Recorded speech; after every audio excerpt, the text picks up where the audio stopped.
Hi friends, this is Caitlin. Welcome back. Today I am so excited to be sharing with you the first ever Sweet November Stamps YouTube hop.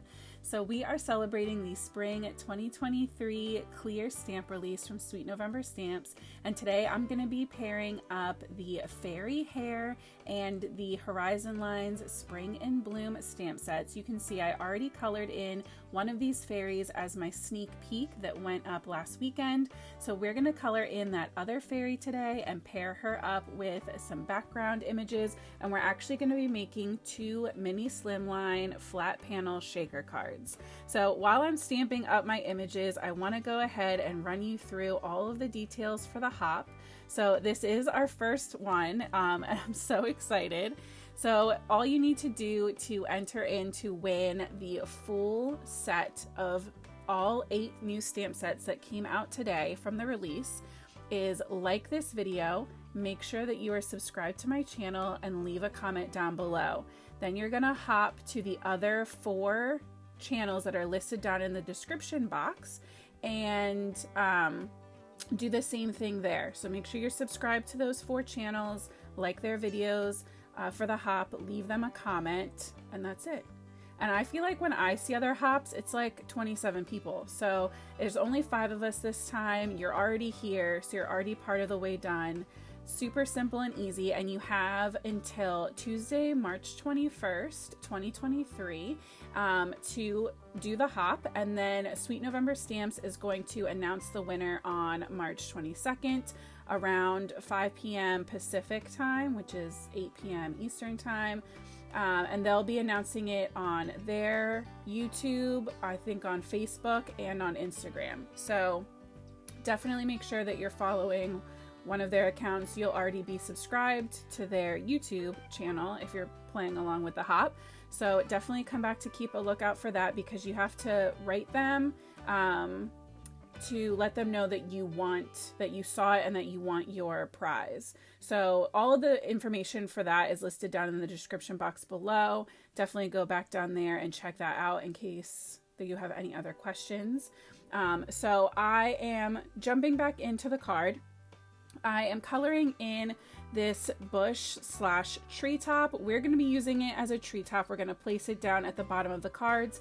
I colored in 2 of these. I colored them the exact same, and so I just went in layering up my different green colors, kind of just using little cloud almost like shapes. But the main event of this card process are these fairies. Amy from Sweet November Stamps, Amy Young, is known for her amazing Copic coloring and her scenes, and I started watching her originally because I wanted to learn about Copic coloring full scenes, but also details, especially hair. And so she has made this whole variety of long hair stamps. We've had fall, we've had winter, now we have spring. I think we have mermaids. So there's something for year-round if you would like to also practice coloring in hair with any medium, right? These could be Copics, these could be colored pencils. I don't know how one would watercolor hair like this, but if that's what makes you happy, go for it.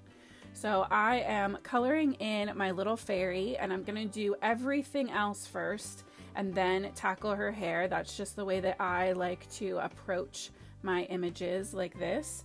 I do the things that I feel really great about first, and then the things that are a little bit harder, sometimes I wait to the end to do, because then there's no turning back. No matter what happens, I have to finish and follow through because I've already done the rest of the card. So one other thing I want to mention is we do have a guest designer as part of this YouTube hop, Kelly Taylor, previously Kelly Litavola. And I just want to say, for anyone that's here from her channel, I so appreciate you, and she is one of the reasons that I got into card making to begin with.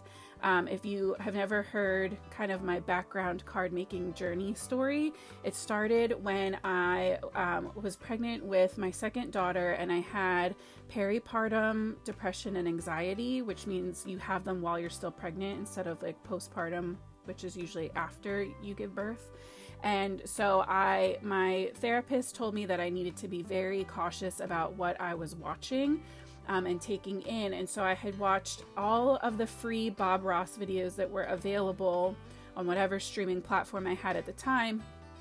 And so I ran out of stuff to watch that I knew was safe. And so I turned to YouTube, and I found a couple accounts, including Kelly's, where she was coloring and talking about her life and her kid and her cards. And it was this amazing mixture of just like peaceful chit chat, as well as, you know, watching her beautiful cards come together. And so I just want to throw it out there that if for some reason you are following me or any of the other people on the Hop and you are not following Kelly, this is going to be really cool. I hope that, you know, I have a feeling it's going to really work the other way around, but I just want to put it out there into the world that I am a very big Kelly Taylor fan. So it is an honor to be participating in a Hop with her.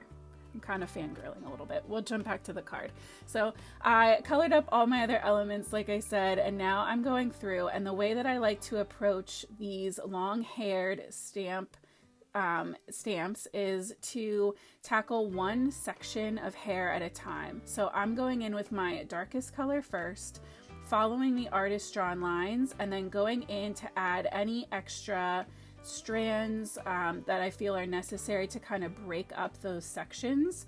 Then I'll just go in with my medium shade, which in this case is that E44, to just start blending and thickening those lines up, making sure that I'm still leaving room for my highlight. And then that last step is to go in with my highlight shade and to just fill in the remaining areas. So for the bigger sections, I'm really trying to use very light pressure, and I'm creating long, smooth strands all the way through my section. I know this is different than how a lot of other people do theirs. A lot of them that I see are using like little flicks of color to really kind of emphasize the highlight in the center.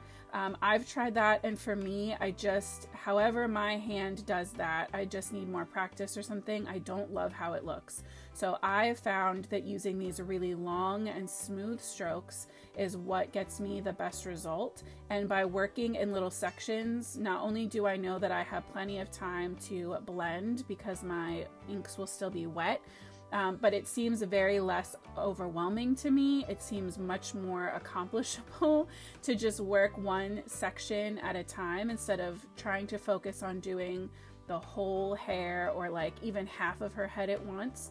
I think that's one of the amazing things about these images from Amy, is that they do have these sections, so it is easy to break up and kind of just chip away at it. So if you are learning to do hair or you want to learn to do hair, this is absolutely an amazing set. And like I said, she has ones that are the similar idea to this for all different seasons.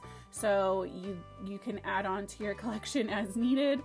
I went in with white gel pen just to re-emphasize the highlights in her eyes, and that's my two little fairies together. I did fussy cut this out, and then I'm going in with a water-based marker and just running the tip of that marker right along the edge of my cardstock so that anywhere that I wasn't super clean in my fussy cutting, those edges are black and they will blend in with my stamped image. And I just try to work from the back.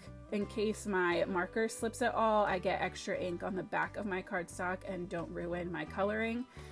This is not necessary. I think it just gives a much cleaner look, especially because we're going to be adhering these on the outside of our shaker panel today. So speaking of our panels, I am taking some heavyweight white cardstock, and I am going to be trimming that down to be just a little bit smaller than my mini Slimline size. I have those olive green panels in the back. Those are just from some leftover scrapbooking 12 by 12 paper that I had in my stash. So those are cut to 6 by 3.5, and then I believe my white panels are cut to 5.5 by 3.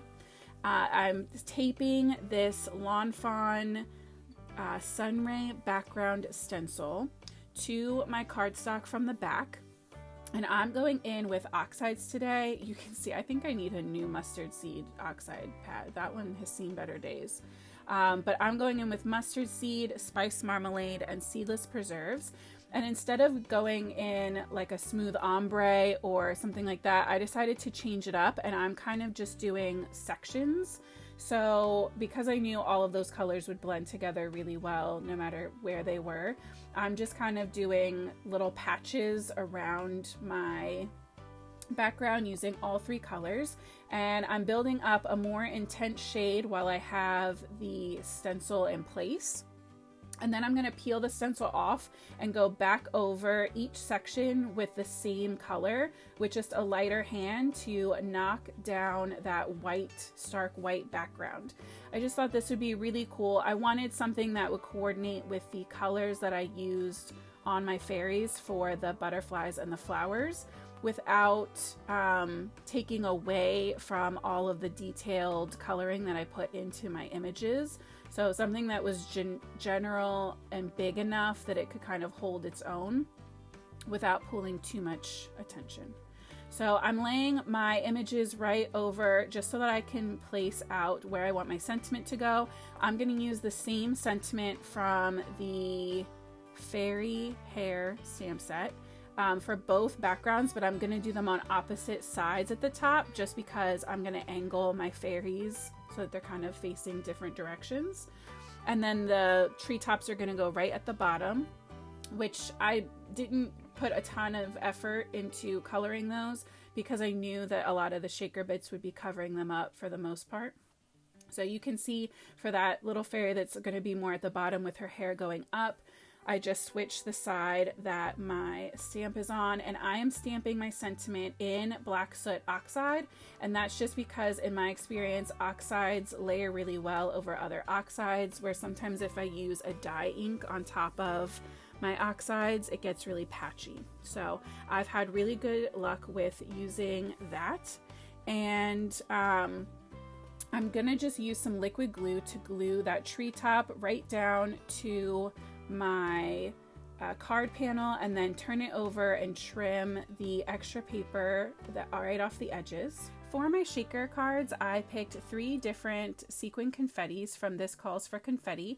I'm going to be using the iridescent light yellow, iridescent light pink, and the prism. And I am just taking some leftover packaging from one of my stamp sets, and to the back of my panels I'm just using some double-sided tape or some tape runner and kind of doing one side at a time and then folding my plastic over. Then I'm just going to trim the excess off of the corners, the little flaps that'll kind of stick up. And I'm doing 3 sides to start, leaving the top open on each. Then I'm just going to take a little bit of each color of sequin and shake some in there. On one of them I ended up doing a little too much, too many sequins for my taste. It covered the tree too much, and I'm okay with it being covered a little bit, but that one was kind of a lot. So I'm just going to take one of my little embellishment trays that I have from Twiddler's Nook, pour some out, and I'll just save it on the side to use for another project. So once I was happy with the amount in there, I just ran my tape runner over that top edge, folded that last side over, and then clipped off the extra plastic just to make sure that everything was sealed up nicely. And so these sequin pieces are pretty big. You don't have to worry about anything leaking like you might glitter. Then I added that same tape runner to the entire back panel, the entire back of my panels, and then popped them right up onto that green cardstock. I'm not going to attach these to a card base in this video, but in the future, in theory, I will. And obviously, if you wanted to send them out as cards, you would too. So once I had my card bases set, I added some dot adhesive runner. I started with the regular one. I switched to the dots just because I wanted to make sure I got all of the edges included on these. And I'm going to pop up my 2 fairy images right on top of that shaker panel. I find that these adhere really well, and I just love how it helps to emphasize them and make them the star of the show, so that all of the other details and shine and sparkle are behind them, and they really stand out with nothing obscuring your image. So I'm so excited that you came to hang out with me. I hope that you guys are loving this hop. I cannot wait for one of you to win this entire collection that is coming out today. Make sure that you also go over and check out the Instagram hop that is happening over there. It's a lot more accounts than over here, so but you know, 2 chances to win is pretty cool. So check out my Instagram. The link is down in the description below, and you can start hopping from my page. And yeah, thank you so much for being here. I hope that you have an absolutely amazing week, and as always, happy crafting.